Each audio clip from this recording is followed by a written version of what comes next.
mon père lui est enfin parvenue à la conscience. Le cortège de douleur, les jours vides, alternant avec l'éclat du premier regard, tout refait surface. Ce chant de ma mère, dont j'ai fini par en capter quelques bribes, parle de marins paniqués, d'une mer mouvementée et d'un miracle au moment où tout espoir semblait perdu. Je fais le va-et-vient entre l'hôtel et la maison cachée derrière les lauriers roses. Ma mère s'étonne que je ne couche pas à la maison. C'est que je ne veux pas lui donner l'illusion qu'on vit de nouveau ensemble quand ma vie se passe loin d'elle depuis si longtemps. Je ne cesse de revenir sur elle dans mes écrits, passant ma vie à interpréter le moindre nuage sur son front, même à distance. Dans ma petite enfance, je fuyais le bruit des averses sur les tôles, que je me réfugiais dans les latrines communes aux maisonnettes du quartier, et y croit dur comme fer, et le conte à qui veut l'entendre. À l'époque, Corazon ne couchait pas dans la maison. Il refusait l'idée de ce deuxième enfant. Joséphine, s'il faut la croire, me sortait de mon trou, me frictionnait les membres et me gardait dans son lit pour la nuit. Je ne me souviens pas de m'être réfugié dans les latrines et j'ai toujours aimé le bruit de la pluie. Surtout depuis que Mariella m'avait enseigné comment changer l'eau en musique en appliquant mes paumes sur mes oreilles. Je me composais des chansons, des airs de fête à chaque averse. Voilà ce dont je me souviens.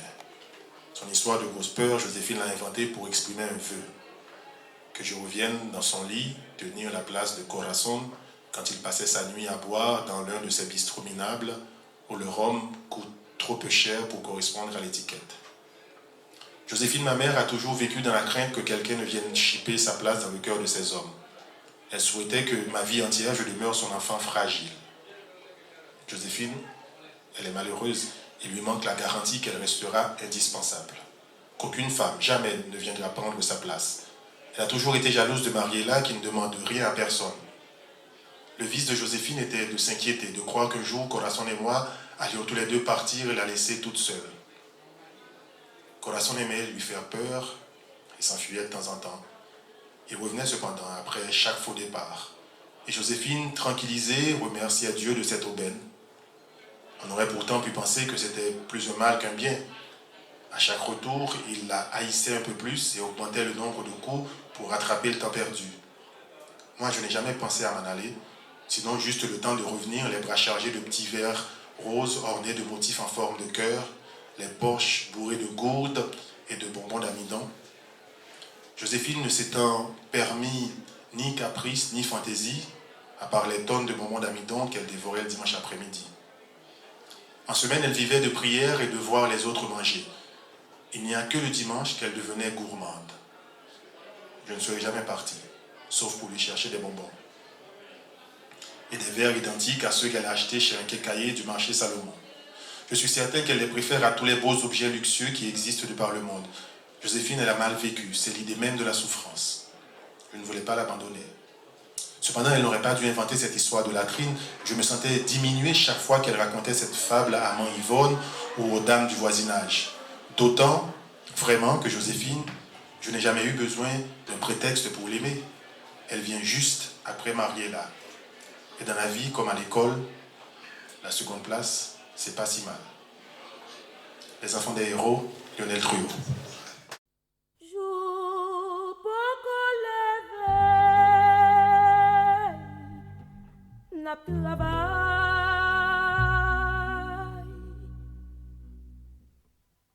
Soleil fin couché, garde notre travail. Vous remercier de votre présence tous, remercier aussi la Semaine de la Francophonie, remercier l'université, remercier Terra Incognita, donc de cette collaboration autour d'une manifestation à Haïti qui est vraiment, je crois, très, très réussie. Et ma question maintenant à vous quatre, est-ce que vous pensez que en Haïti, dans les prochaines années à venir, ce rôle, vous saurez, vous et les autres écrivains en Haïti, vous saurez aussi être à la hauteur. Merci. Personnellement, moi, je me définis comme un citoyen haïtien qui écrit depuis le tremblement de terre. Et quand je vous parle ici, je ne suis pas écrivain, je suis écrivain pour moi. L'écriture est un travail d'artisan. Je suis écrivain au moment où j'écris un livre. Là, je suis une personne humaine qui vous parle. Et cette personne humaine, il lui arrive aussi de faire fonction d'écrire. Mais je ne peux pas parler. Je ne sais pas ce que ça veut dire, parler en tant qu'écrivain. Je ne peux parler qu'en tant que citoyen, en tant que personne humaine. Je suis écrivain, enfin, le vieux marxiste que je suis écrivain quand j'écris un livre. Quand je n'écris pas, je suis un homme qui regarde le match du foot, je suis un citoyen haïtien qui gagne sa vie dans des conditions précises et qui a une opinion politique ou pas d'opinion politique. Donc je pense que c'est une responsabilité, en effet, pas la responsabilité de l'écrivain, la responsabilité du citoyen à cause de la notoriété que son statut d'écrivain lui confère. Et je pense aussi que c'est quelque chose qui est géré au cas par cas. Il n'y a pas de loi générale, il y a des personnes qui peuvent vouloir l'assumer et d'autres qui peuvent ne pas vouloir l'assumer. De toute manière, quand on prétend l'assumer, de quelle loi est-ce qu'on prétend l'assumer? On ne peut pas non plus prétendre qu'il y a une seule façon de l'assumer. Mais je crois sincèrement qu'il y a, par cause de notoriété, et parce qu'on est écouté, il faut le reconnaître, il n'y a pas beaucoup de lecteurs en Haïti, mais on est écouté justement parce qu'il y a toute une partie de la population qui cherche le porte-parole. Je ne dis pas qu'il nous revient de faire fonction de porte-parole, mais nous devons une écoute à ces voix et, si possible, répercuter ces voix. Donc, en effet, je crois qu'il y a une responsabilité à assumer par tout citoyen haïtien dont l'haïtianité est autre chose, lui permet d'acquérir une certaine notoriété. Je le vois essayer. De toute manière, même quand nous ne le verrions pas ici, je vous promets qu'Haïti est un pays qui vous rappelle à l'autre. Moi, il y a une anecdote que j'aime bien citer, je vais me taire après. Je pars, au cours d'un mois, je pars 2 fois. Une première fois, je pars, et le type, il me met mon tampon. Je rentre, je pars une deuxième fois, et il me dit, ah, monsieur Touré, vous partez encore? Je dis oui, et il passe du vouvoiement au tutoiement, et il me dit, surtout, ne t'en vas pas nous trahir. Donc je pense que cette responsabilité, on a chacun une façon de l'assumer, mais on est bien condamné historiquement à l'assumer. Autrement, on est des farfelus, ne pouvant parler que d'eux-mêmes. Des gens plutôt différentes, et j'espère que sans fleurs fleurissent, comme disait le vieux marxiste. Et moi je pense précisément qu'il y a une posture aristocratique dans le fait d'écrire et qu'il y a à un moment donné un choix à faire aussi, celui de poursuivre l'œuvre et d'entrer le plus profondément possible dans la nuit de l'écriture.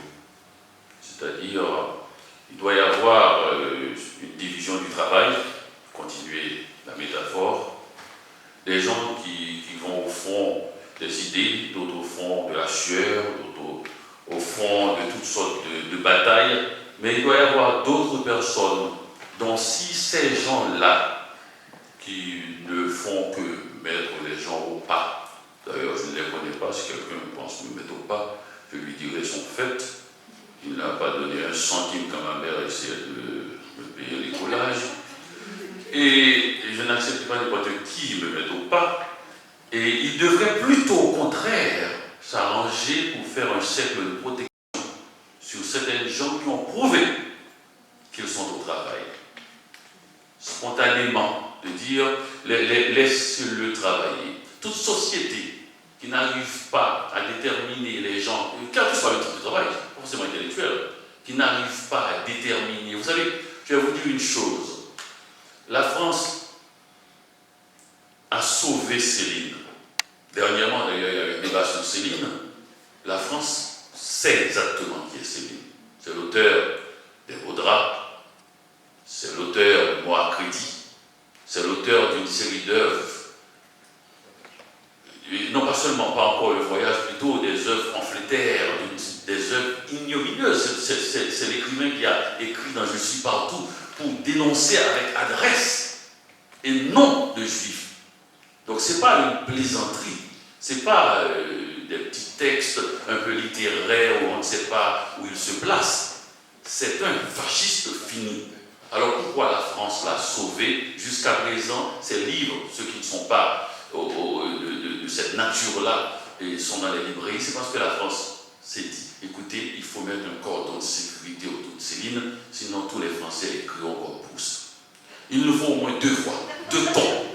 Il nous faut au moins 2 tons. Nous ne pouvons pas nous permettre le luxe de perdre Céline, même si c'est un salaud fini. On va se boucher le nez, mais on ne perdra pas ce styliste. Parce que sinon, tout le monde écrira. Vous savez, on avait dit, après la guerre, c'est n'importe quel écrivain qui a un certain talent, c'est un nouveau Proust ou un nouveau Céline. S'il n'y avait pas Céline, eh bien, s'il n'y avait pas le voyage dans les librairies, il y aurait quelque chose qui manquerait. Et les gens se sont dit, on se bouche le nez, on fait comme si. Le monde entier a dit, écoutez, vous gardez chez vous un fasciste fini. Oui, on sait, mais on fait comme si on n'a pas vu.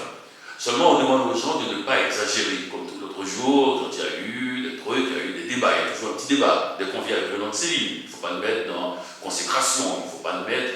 Mais quand même, c'est cela. C'est-à-dire que les sociétés doivent faire cela à un moment donné. Repérer les gens qui font des choses importantes, sérieuses, dans tous les domaines, et essayer de mettre une ceinture de protection. Le type peut-être même de droite. D'ailleurs, Franck l'a dit ce matin, en fait, quand je dis droite, ne donnez pas votre point de vue politique, mais vous dites, écoutez, ce qu'il fait est important. Il est plus important qu'un autre qui est de la même sensibilité politique que moi, mais qui a un fainéant fini.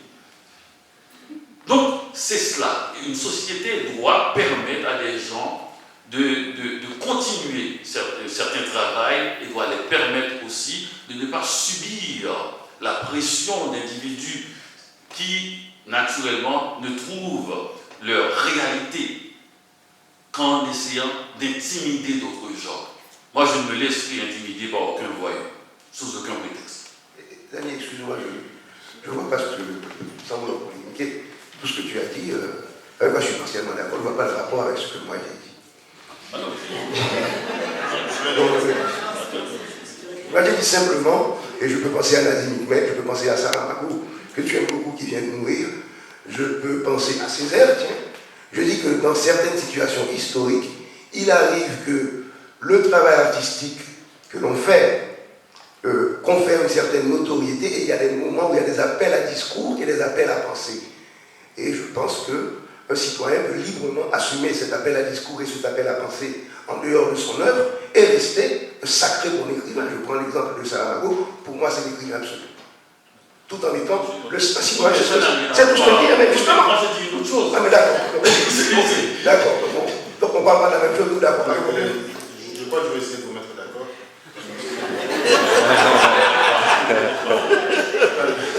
Non, je vais essayer de vous mettre d'accord. Non, justement, c'est-à-dire que je crois qu'on peut essayer de contourner la question en parlant tout simplement de la notion de liberté. En ce sens, je suis juste entre vous deux, justement, c'est pas uniquement sur la table. Et en ce sens que je comprends tout à fait ce que dit Lionel quand il parle d'écrivain d'un côté et de citoyen de l'autre. Donc c'est important, mais ça ne signifie pas pour autant que l'écrivain soit toujours du bon côté. En ce sens que je rejoins Dany, parce que Céline était un salaud, effectivement. Donc, et on peut écouter l'écrivain, on peut l'écouter parce que ça rapporte, parce que c'est quelqu'un qui est connu, mais ça ne signifie pas pour autant qu'il est toujours du bon côté. Il y a des écrivains qui ne sont pas forcément du bon côté.